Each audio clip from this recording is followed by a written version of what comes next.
बिस्मिल्लाहिर्रहमानिर्रहीम, अस्सलाम वालेकुम। हकीकत टीवी साइंस एंड हेल्थ में खुश आमदीद। 75 सालों से इसराइल जुल्म करता आ रहा था, लेकिन कभी ऐसा नहीं हुआ कि नेतन्याहू और उनकी एस्टैब्लिशमेंट की पॉलिसीज इतनी खराब हो गई कि इंटरनेशनल कोर्ट ऑफ जस्टिस से उनके खिलाफ जो फैसला आया है उसने पूरे इसराइल के अंदर तबाही मचा दिया। उनकी करेंसी गिरना शुरू हो गई। आप देखेंगे कि स्टॉक मार्केट किस तरह उनकी क्रैश होना शुरू हुई है।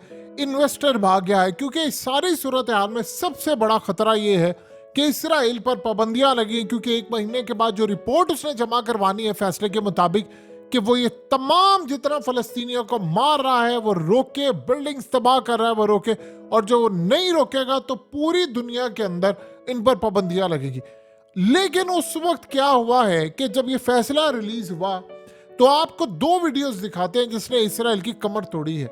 नंबर 1 वीडियो ये देखिए कि जैसे ही फैसला रिलीज हुआ उस वक्त हमास ने एक वीडियो जारी कर दी, और इस वीडियो ने इसराइल के अंदर इतना शदीद बेसकूनी वाला माहौल क्रिएट किया। ये असल में इसराइल की फीमेल सोल्जर्स हैं, खवातीन फौजी हैं। ये उनको हमास ने पकड़ा था और ये सारे कहते रहे वो जी औरतों को लेकर गया, असल में वो सोल्जर्स थी ज्यादातर। अब उनकी वीडियो सामने आई और वो कहना शुरू हो गई है कि हमें इतनी बुरी तरह इसराइल की फौज मारना चाह रही है, वो मिसाइल मारे हैं, बमबारी हो रही है, टैंक से मारे हैं। उन्होंने कहा कि आज हमें शर्म आ रही है कि हम इसराइली हैं, और फिर उसके बाद हमारे लिए ये तबाहकुन जो मामला है ये साफ नजर आ रहा है कि इसराइली हमें मारना चाहते हैं और उनको हमारी परवाह ही कोई नहीं है, इसीलिए इस जंग को वो आगे लेकर चले जिसका कोई सर है ना पैर है। उसके बाद दूसरी आती है और दूसरी फीमेल सोल्जर आती है कि इजराइल की फोर्सेस ने मुझे मारने की पूरी कोशिश की और ये मुझे मारना चाहते हैं, और ये चाह रहे थे कि हम बाहर आकर ये चीज़ें ना बताएं ताकि दुनिया को पता ना चले कि इसराइल की जो फौजी थे वो क्या काम करते रहे, उन्होंने क्या जुल्म किया, क्या सूरत है। तो उन्होंने कहा कि मुझे मारने की पूरी तैयारी कर रहे थे। तीसरी भी आती है तो उसने आकर कहा कि ये असल में मेरे जितने दोस्त थे यहाँ पर जो कैद में थे उनको मारने वाली इसराइल की फौज है। उन्होंने कहा बहुत हो गया, इनफ हो गया, बहुत सारे लोगों को हमने खो दिया इस जंग के अंदर, मैंने अपने दोस्तों को खो दिया है, और इस सारी सूरत हाल में 107 दिन हो गए हैं ना हम लोग सो पाते हैं। आप लोगों ने हमें बेयारो मददगार छोड़ दिया है, हमें नींद नहीं आती, और इस सारे मामले पर अब हमें डर है कि हमें हमास से डर नहीं है, हमें अपनी कंट्री से डर है। आप झूठ बोल रहे हैं, हमारी फैमिली से झूठ बोल रहे हैं, आप कुछ भी नहीं करे, हमारी कोई कीमत नहीं है, सिर्फ अपने फायदे के लिए मिनिस्टर और ये तमाम लोग आप जाकर फौजियों को भेज रहे हैं, वो भी मर रहे हैं, हम भी मार रहे हैं, और इस सारे मामले के अंदर तबाही हो रही है। अब ये करते करते इन सब ने जो वहां पर बात की, उन्होंने कहा कि हमें अंदाजा नहीं था कि हमारी फौज हमारे साथ ये काम करेगी, वो खुद ही हमें मारना चाह रहे हैं ताकि इस सारे मामले पर हम बाहर आकर सच ना बोले। अब आप सोचें जरा कि जब ये मामला होता है कि इंटरनेशनल कोर्ट ऑफ जस्टिस से फैसला आता है, उस फैसले के फौरी बाद ये वीडियो जारी होती है जिसने पूरी तरह इसराइल को हिलाकर रख दिया।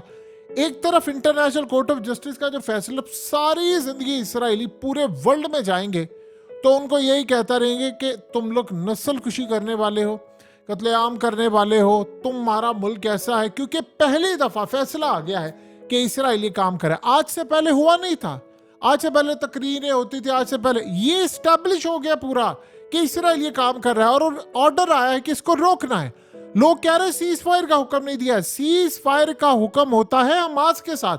अगर वो सीज फायर का हुक्म दे देते तो इन्होंने कहना था कि असल में ये हमास को बचाना चाह रहे, फलाना कर।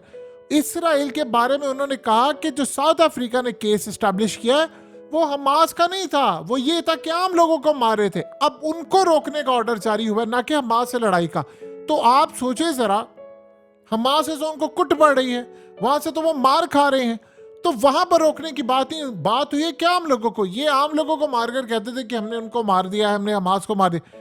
अब हुआ ये है कि इसराइल के अंदर गुस्सा। अब जरा ये वीडियो देखिए, इस वीडियो को देख के जो फौजी मरे हैं वो बेनी गेट्स, इनका साबिक आर्मी चीफ, और जो वजीर आजम बनना चाहता था इनका मिनिस्टर, उसके गले को पकड़ने के लिए आए। और आने वाला कौन था? ये जिस फौजी को मारा है हमास ने उसका भाई है, ये कोई आम बंदा नहीं है, ये समझिए इस बात को। फौज के खानदान के लोग नेतन्याहू, उनके वजीरों का, उन सब का गला पकड़ने के लिए और उनको रोका गया वहां पर। उन्होंने छोड़ना नहीं था। ये आप मनाजिर देख सकते हैं। वो पागल हो गए हैं।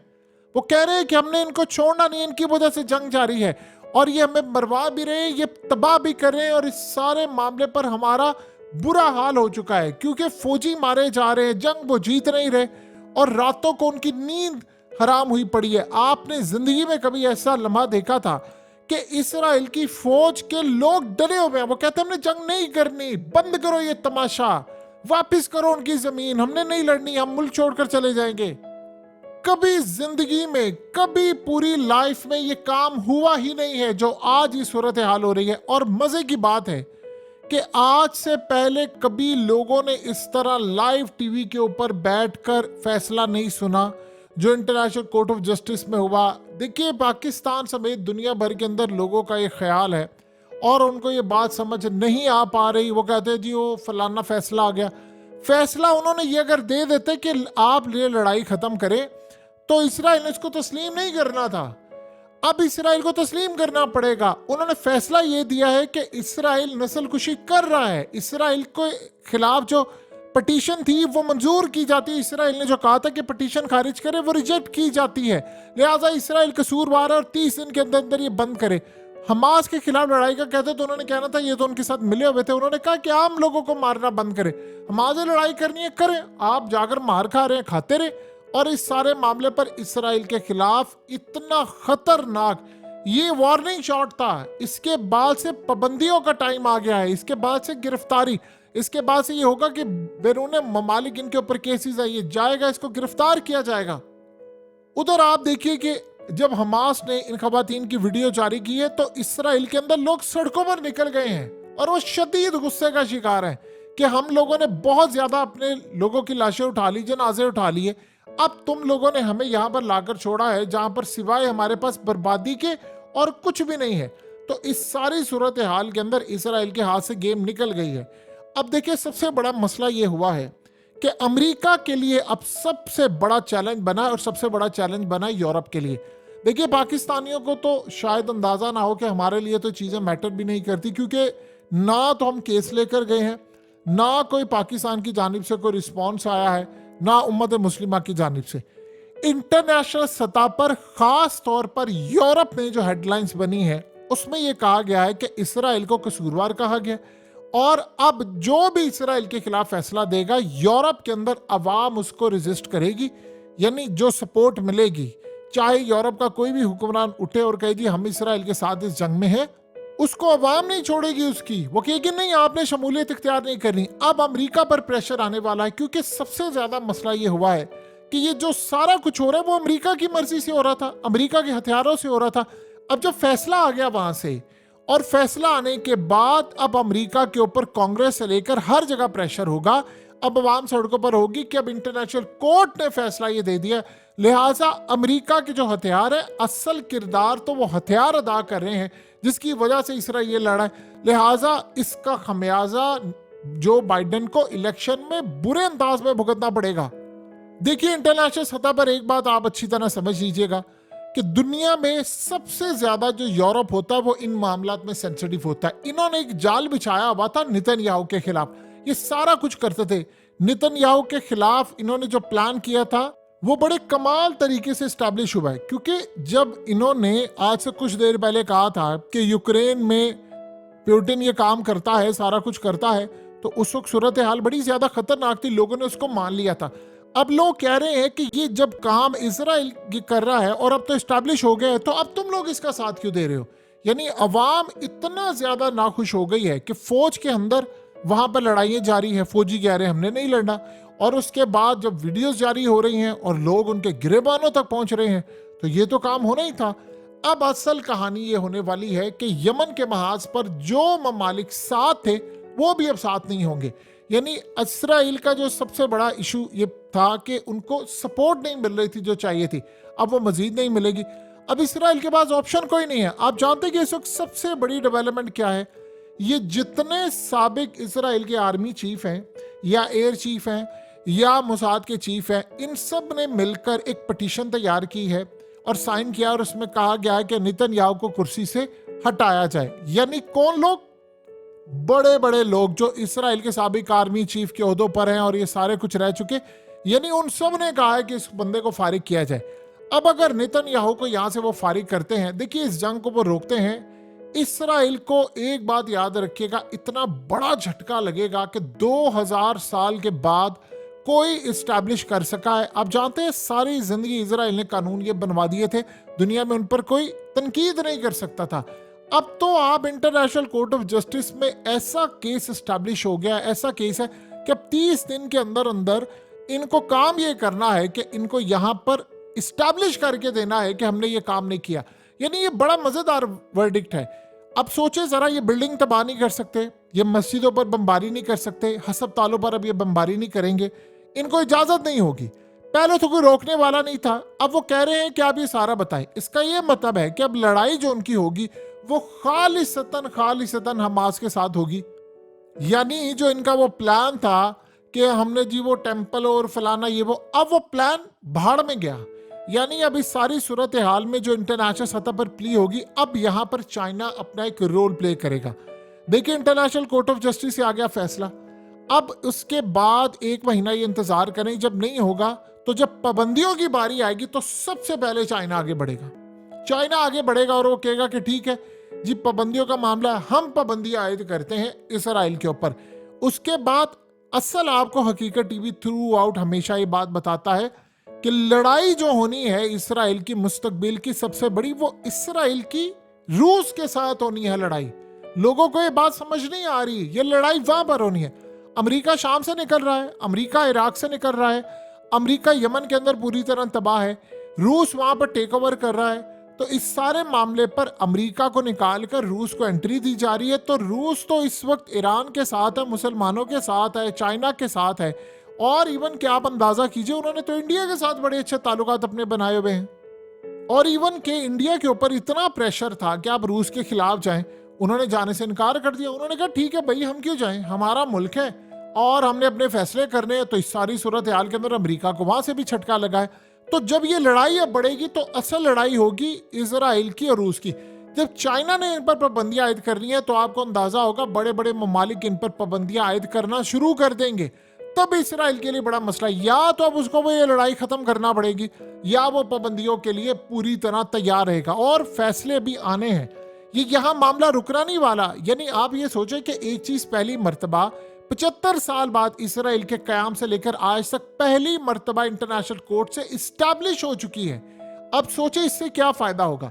प्लान इनका ये था कि हमने वेस्ट बैंक के अंदर भी जाना है और गजा और सारा कुछ ये कैप्चर करना है, यानी ये पूरा अपना शामिल करना है। तो वो तो अब दोबारा नहीं हो पाएगा। इसका क्या मतलब है? इसका ये मतलब है कि इंटरनेशनल सतह पर भी ये फारिग हो गए हैं, लड़ाई लोकल सतह पर भी जीत रहे हैं। अब उसके बाद लेट से ये जंग बढ़ती है और इस जंग के अंदर हिजबुल्लाह कूद पड़ता है, ईरान भी कूद पड़ता है, फिर कल को इसमें रूस भी कूद पड़ता है। तो फिर होगा क्या इंटरनेशनल सतह पर? फिर इंटरनेशनल सतह पर यह होगा कि जब इसराइल को रोका गया था तो नहीं रुका, तो लिहाजा कसूरवार है। इसराइल ने प्ली क्या ली? उन्होंने कहा जी असल में हमने ये सारा कुछ इसलिए किया है कि 7 अक्टूबर का हम पर हमला हुआ था और हमास से हमला किया तो हमने तो ये किया। तो उन्होंने कहा कि ये क्या बात हुई, आपके ऊपर हमला हुआ, इसका मतलब है कि आप 1100 बिल्डिंग गिरा दें, आप इसका मतलब मस्जिदें उड़ा दें, आप इसका मतलब अस्पताल। इन्होंने क्यों ये सारा कुछ उड़ाया? ये असल में जल्द अज जल्द पूरे गजा को खंडर बनाना चाहती, से कहते कारपेट बॉम्बिंग। ये क्यों करना चाह रहे थे? ये क्लीन करना चाह रहे थे कि हम यहां से निकाल दें इनको।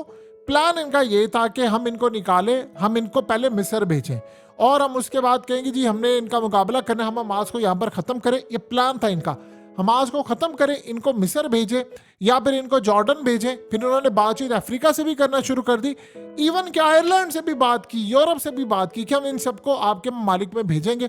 कुछ इसराइल ने कहा कि वो भी पैसा और सपोर्ट और सारा कुछ देगा, निकालो इनको यहाँ से। अब उसके बाद इनका प्लान था कि बिल्डिंग सारी तबाह हो जाएंगी, हम फिर कंस्ट्रक्शन करेंगे, खुद करेंगे, इन्वेस्टर्स को बुलाएंगे, बड़ी बड़ी कंपनीज को बुलाएंगे।